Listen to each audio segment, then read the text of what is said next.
Bullies try to humiliate quiet new girl. She's hiding an incredible secret. An inspiring story by Heartfelt Tales. The cafeteria fell deadly silent. Every conversation stopped mid-sentence, every fork froze halfway to hungry mouths, and 300 pairs of eyes turned toward the corner table where Maya Chen sat alone, her lunch tray untouched. Standing over her were the three most feared students at Lincoln High: Derek Mason, football captain with fists like hammers, his sidekick Jake Peterson who never met a cruel joke he didn't love, and their ringleader, the notorious bully queen herself, Brittany Walsh. Maya's hands remained perfectly still on the table, but those who looked closely might have noticed the subtle shift in her posture, the way her breathing had changed, and the dangerous calm that settled over her like the quiet before a thunderstorm. If you're enjoying this story of courage and standing up to bullies, please hit that like button and let me know in the comments what you think will happen next. Don't forget to subscribe to Heartfelt Tales for more inspiring stories like this one. Maya had walked through the doors of Lincoln High just 3 weeks ago, carrying nothing but a worn backpack, her mother's encouraging words, and a secret that would soon change everything. Moving from her small hometown in Colorado to this sprawling Chicago suburb had been harder than climbing the steepest mountain trail. Her father's job transfer meant leaving behind her dojo, her friends, and the life she had carefully built over 16 years. What no one at Lincoln High knew was that the quiet girl who kept to herself, who ate lunch alone while reading thick philosophy books, who never raised her hand despite clearly knowing all the answers, held a third-degree black belt in Kyokushin karate and had been training since she was 5 years old. The trouble had started on her very first day. Maya's choice to wear simple, practical clothes instead of designer brands had immediately marked her as different. Her preference for sitting alone with a book rather than desperately seeking social approval had made her a target. Her refusal to laugh at cruel jokes about other students had made her an enemy. And her quiet confidence, mistaken for weakness by those who confused volume with strength, had painted a bullseye on her back that grew larger each day. Derek had been the first to test her boundaries, accidentally bumping into her hard enough to send her books flying across the hallway. Maya had simply picked them up without a word, her movements fluid and controlled in a way that should have been a warning to anyone who knew what to look for. But bullies rarely look beyond their own assumptions. Jake had escalated things the following week, spreading rumors about the weird new girl who thought she was too good for everyone. He'd made up stories about her family, mocked her accent, and convinced half the school that she was stuck up and antisocial. Maya had heard every word, felt each cutting remark, but had chosen silence over confrontation, discipline over reaction. Brittany had been the cruelest of all. She'd made it her personal mission to make Maya's life miserable, orchestrating elaborate schemes to humiliate her in front of crowds. She'd accidentally spilled chocolate milk on Maya's white shirt during chemistry class. She'd convinced the track team to run extra laps around Maya during her quiet lunch walks, kicking up dust and shouting mocking comments. She'd even gone so far as to create a fake social media account to spread embarrassing photos that she'd manipulated to look like Maya in compromising situations. Through it all, Maya had practiced the greatest martial art of all, restraint. Her sensei back home, Master Tanaka, had taught her that true strength wasn't found in the power to hurt others, but in the wisdom to know when not to use that power. The strongest warrior, he'd always said, is one who wins without fighting. Maya had carried those words like armor through every hallway confrontation, every whispered insult, every moment when her fists itched to show these bullies what real power looked like. But every warrior has a breaking point, and Maya's came on a Tuesday afternoon in the crowded cafeteria when Brittany decided to cross a line that should never be crossed. "Look at little Miss Perfect sitting there with her boring lunch and her boring book," Brittany announced loudly enough for half the cafeteria to hear. "I bet she thinks she's so much better than all of us." The laughter that followed was uncomfortable, the kind that happens when people are afraid to be the next target. Maya didn't look up from her book, a collection of essays on philosophy and inner strength. Her chopsticks moved steadily from her homemade bento box to her mouth, each movement precise and calm. She had learned long ago that bullies fed on reaction like parasites fed on blood. I'm talking to you, freak, Brittany said, her voice rising with the ugly edge that came when her audience wasn't responding the way she wanted. She slammed her hand down on Maya's table, causing the water bottle to jump and the other students nearby to flinch. Still, Maya said nothing. She turned a page in her book, took another careful bite of her lunch, and maintained the breathing pattern Master Tanaka had taught her for staying centered in chaos. This was when Derek and Jake flanked her table, effectively trapping her in the corner. The cafeteria had gone from uncomfortable murmurs to complete silence. Even the lunch staff had stopped their cleaning to watch what was unfolding. You know what I think? Brittany said, her voice dropping to a theatrical whisper that somehow carried to every corner of the room. I think Miss Perfect here needs to be brought down a peg or two. I think she needs to learn some respect. It was Jake who made the first move toward Maya's skirt, his hand reaching out with the casual cruelty of someone who had never faced consequences for his actions. It was Derek who blocked her exit route, his bulk intimidating and threatening. But it was Brittany who made the fatal mistake of underestimating exactly who they were dealing with. Let's see if you're as perfect as you pretend to be, Brittany sneered, nodding to Jake to make his move. That was when Maya finally looked up from her book.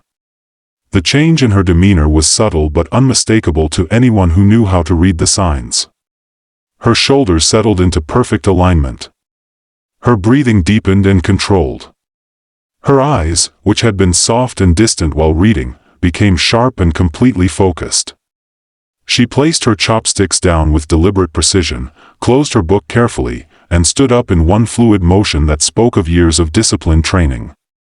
Please step back, Maya said quietly, her voice carrying clearly in the silent cafeteria. It wasn't a plea or a request. It was a final warning delivered with the calm confidence of someone who knew exactly what they were capable of. Derek laughed, a harsh sound that echoed off the walls. Or what? You'll cry. You'll run to the principal? He took a step closer, invasion of personal space being his favorite intimidation tactic. Jake's hand continued its trajectory toward Maya's skirt, his grin widening as he anticipated the humiliation he was about to cause. He had done this before, had gotten away with it before, and had no reason to believe this time would be any different. What happened next took less than 3 seconds but would be talked about at Lincoln High for years to come. Maya's left hand moved first, intercepting Jake's wrist with a grip that looked gentle but contained the crushing power of a hydraulic press. The shock that crossed his face as he realized he couldn't move his arm was almost comical. Her right hand came up in a perfect defensive position while her stance shifted into the classical karate-ready position that had been drilled into her muscle memory through thousands of hours of practice. I asked you to step back, Maya repeated, her voice still calm but now carrying an edge that made smart people want to listen very carefully. Derek, not being particularly smart, decided to grab her shoulder to force her back into her seat. He found his hand caught in a grip that felt like a bear trap and his feet suddenly swept out from under him by a move so fast that most of the watching students missed it entirely. He hit the floor hard, the wind knocked out of him, staring up at the ceiling and wondering how he'd gotten there. Jake tried to pull free from Maya's grip and found himself face down on the table, his arm twisted behind him in a hold that was completely controlled but utterly inescapable. Let me go, he gasped, his earlier bravado completely evaporated. When you apologize, Maya said simply, and promise never to touch anyone without their consent again. Brittany, seeing her two enforcers neutralized in seconds, tried to grab Maya's hair in a desperate attempt to reassert control. She found her wrist caught in Maya's free hand and herself being guided firmly but gently into the chair across from where Maya had been sitting. The entire sequence had been executed with such perfect control that no one was actually hurt, but the message was unmistakably clear: Maya was not the victim they had assumed her to be. I'm sorry. Jake gasped from his position on the table. I'm sorry, I won't do it again. Maya released him immediately, helping him stand up straight and even brushing off his shirt where it had been wrinkled. Thank you, she said simply. Derek struggled to his feet, his face red with embarrassment and anger. For a moment it looked like he might try to swing at Maya, but something in her eyes stopped him cold. She wasn't threatening him or preparing to fight. She was simply waiting, completely calm and utterly ready for whatever he chose to do next. The choice, her posture said clearly, was entirely his. He chose to walk away, muttering under his breath but not daring to escalate further. Brittany remained in the chair, staring at Maya with a mixture of shock and something that might have been respect. "How did you do that?" she whispered. Maya sat back down across from her, opened her book again, and picked up her chopsticks. "I've been studying karate since I was 5, she said matter-of-factly. "But that's not the important part." "What's the important part?"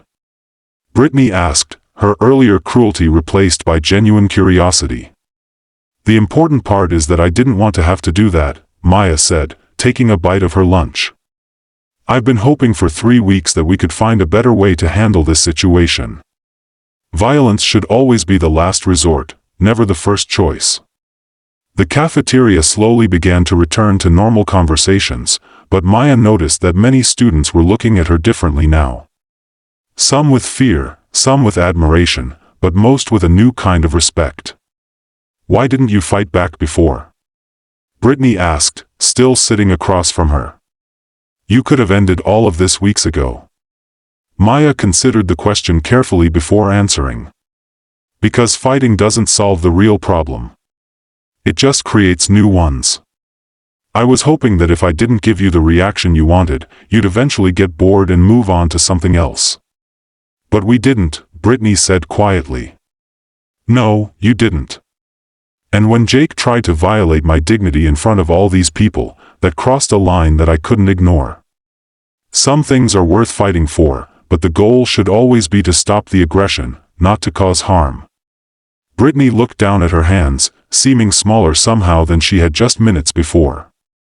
"I've never had anyone talk to me like this before. Usually people either fight back or they just take it. There's always a third option," Maya said gently. "We can choose to understand each other instead." Over the following days, something remarkable happened at Lincoln High. The story of the quiet new girl who had defeated 3 bullies without throwing a single punch spread quickly, but it was the aftermath that truly mattered. Maya began sitting with different groups at lunch, not because she was seeking popularity, but because students who had been afraid to speak up before found courage in her example. She started a martial arts club that focused not on fighting, but on building confidence and self-discipline. Derek, surprisingly, was one of the first to join, admitting that he had been using his size to intimidate others because he was insecure about his poor grades and difficult home life. Jake discovered that his cruel sense of humor had been a defense mechanism against his own feelings of inadequacy, and he began channeling his creativity into writing comedy that lifted people up instead of tearing them down. Most surprising of all was Brittany, who revealed that her bullying behavior had stemmed from her own experiences of being bullied at her previous school. She had learned to attack first as a way of avoiding being attacked, but she had never learned how to simply be kind. Maya helped her learn that lesson, and many others besides. The transformation didn't happen overnight. There were setbacks and struggles, moments when old patterns of behavior reasserted themselves. But the seed had been planted, and with careful tending from Maya and others who chose courage over complacency, it grew into something beautiful. Master Tanaka would have been proud. His student had learned the most advanced martial art of all, the ability to turn enemies into friends, to transform weakness into strength, and to prove that true power comes not from the ability to hurt others, but from the wisdom to heal them instead. Maya never had to use her martial arts skills in school again. Not because the bullying stopped entirely, but because she had taught an entire school that there were better ways to handle conflict. She had shown them that strength without compassion was just violence, but compassion backed by strength was something that could change the world. As her senior year approached, Maya looked back on those first difficult weeks with gratitude. They had been necessary, she realized, to teach her the most important lesson of her life, that sometimes we must be strong enough to fight so that others don't have to. I hope this story of courage, redemption, and the power of choosing understanding over vengeance has inspired you as much as it inspired me to write it. These stories matter because they remind us that we all have the power to choose kindness over cruelty, understanding over judgment, and strength over weakness. If this story touched your heart, please take a moment to like this video and share it with someone who might need to hear this message today. Your comments mean the world to me, so please let me know what you thought about Maya's journey and how you've dealt with bullying in your own life. Don't forget to subscribe to Heartfelt Tales and hit that notification bell so you never miss these powerful stories of human triumph and transformation. Together, we can create a world where everyone feels valued, respected, and strong enough to stand up for what's right. Thank you for watching, and I'll see you in the next Heartfelt Tale.